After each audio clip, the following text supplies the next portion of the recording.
प्रिय छात्रों, आज की एक्सरसाइज 2.1 में हम जो क्वेश्चंस करने वाले हैं वो है क्वेश्चन नंबर 8, 9 और 10। ये आपके और बचे हैं जो कार्तीय गुणनफल यानी कि कार्टेशियन प्रोडक्ट पर आधारित हैं। ठीक है, पिछली बार से हम ये क्वेश्चन कर रहे हैं इस पैटर्न के। क्वेश्चन नंबर 8 हम देखते हैं। क्वेश्चन को बड़े ध्यान से पढ़ना चाहिए ताकि आपको पता चले कि हमें क्या दिया है और क्या ज्ञात करना है। जैसे इसमें लिखा है, मान लीजिए a बराबर 1, 2। इसमें लिखा है कि एक समुच्चय a है जिसमें दो अवयव हैं 1, 2 और b में दे रखे हैं 3, 4 और आपसे पूछा है कि a क्रॉस b लिखिए, a क्रॉस b लिखिए, ये आपको एक तो बताना है। फिर दूसरा प्रश्न है कि a क्रॉस b के कितने उपसमुच्चय होंगे, a क्रॉस b के कितने उपसमुच्चय होंगे, number of subsets of a cross b। ठीक है, दूसरी बात पूछी है, उनकी सूची भी बनाइए, यानी कि उसकी लिस्टिंग भी करना, आपको उपसमुच्चयों की सूची भी बनाना है। ये आपके 3 बातें इसमें पूछी गई है। ठीक है, एक एक करके हम बात कर लेते हैं। यहाँ पर हमारा प्रश्न ये है कि a और b दोनों मिल रहे हैं, a क्रॉस b बताइए। तो फर्स्ट पार्ट तो सभी को आता है आपको कि a क्रॉस b कैसे पता करते हैं हम। a और b का कार्टेशियन प्रोडक्ट लेना है तो हमेशा बस इस बात का ध्यान रखना है कि पहले अगर a है तो a के एलिमेंट्स को ही फर्स्ट प्रायोरिटी आपको देना है कि 1 के साथ में 3 लेंगे, इसी प्रकार से 1 को 4 के साथ लेंगे, इसके बाद 2 को 3 के साथ ले लेंगे और 2 को 4 के साथ ले लेंगे। इस प्रकार से 2 एलिमेंट्स A में थे, 2 एलिमेंट्स B में थे, इसलिए A क्रॉस B में जो नंबर ऑफ एलिमेंट्स होंगे वो निश्चित रूप से कितने होंगे, 4 होंगे।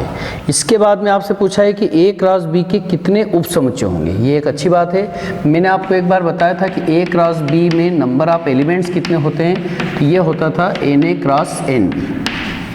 तो ये तो आपको पता है कि 2 × 2 यानी कि 4 हो गए, है ना। यहाँ पर हमारा प्रश्न ये है कि ये जो आपका A क्रॉस B बना, इसमें आपको कितने उपसमुच्चय बनते हैं। तो A क्रॉस B के उपसमुच्चयों की संख्या, आपको समुच्चय सिद्धांत में एक बात याद होगी कि उपसमुच्चयों की जो संख्या रहती है वो हमेशा 2 टू द पावर n होती है। क्या मतलब इसका, मान लीजिए एक समुच्चय है हमारे पास, केवल उसमें एक एलिमेंट था एक ही केवल, तो इसके उपसमुच्चय कितने बनते हैं, तो 2 टू द पावर n, यानी कि n का मतलब यहाँ कितना है, 2, एक ही है, इसलिए उपसमुच्चय की संख्या 2 होगी। ठीक है, मान लीजिए यहाँ पर 2 अवयव होते कि 3 और 4, 2 अवयव दे दिए, तो समुच्चयों में अवयवों की संख्या को हम n बोलते हैं, 2 टू द पावर n बोलते हैं, इसलिए 2 टू द पावर 2 होने से उपसमुच्चयों की जो संख्या होगी वो 4 होगी। मतलब उपसमुच्चयों की संख्या अगर निकालना है तो आपको जिस समुच्चय में उपसमुच्चयों की संख्या ज्ञात करना हो उसमें अवयव गिनना है। ये 1, 2, 3, 4 ऐसे नहीं गिनना, अवयव 1, 2, 3 और 4 हुए, इसलिए हम जानते हैं कि उपसमुच्चयों की जो संख्या होती है वो 2 टू द पावर n, ये फार्मूला याद रखना आपको। जबकि यहाँ पर n का वैल्यू कितना है, 4 है, इसलिए 2 टू द पावर 4, मतलब इसमें बन जाएंगे आपके 16 एलिमेंट्स बनेंगे, यानी उपसमुच्चयों की जो संख्या होगी वो कितनी होगी, 16 होगी। अब इसने कहा कि आप उन उपसमुच्चयों को बताइए। तो निश्चित रूप से आप जानते हैं, पुरानी क्लासेस में आप कर चुके हैं, मैं आपको प्रैक्टिस करवा देता हूँ। तो उपसमुच्चयों की संख्या, उपसमुच्चयों की सूची चाहिए। तो उपसमुच्चय क्या क्या बन सकते हैं, देखिए। सबसे पहला काम तो आप क्या करेंगे, एक एक एलिमेंट को ले लेंगे, जैसे 1, 3 ले लेंगे तो ये हो जाएगा 1, 3। ठीक है, इसी प्रकार से 1, 4 ले लेना, फिर हो जाएगा 2, 3, इसके बाद में हो जाएगा 2, 4। एक एक एलिमेंट्स को लेने के बाद में हमेशा 2, 2 लेना आपको, मतलब 1, 3 और 1, 4 को ले लेंगे, फिर 1, 3 को 2, 3 के साथ, फिर 1, 3 को 2, 4 के साथ, इसके बाद 1, 4 को 2, 3 के साथ, 1, 4 को 2, 4 के साथ, 2, 3 को 2, 4 के साथ, मतलब 2, 2 के पेयर्स बनाना है, जितने बन सकते हैं।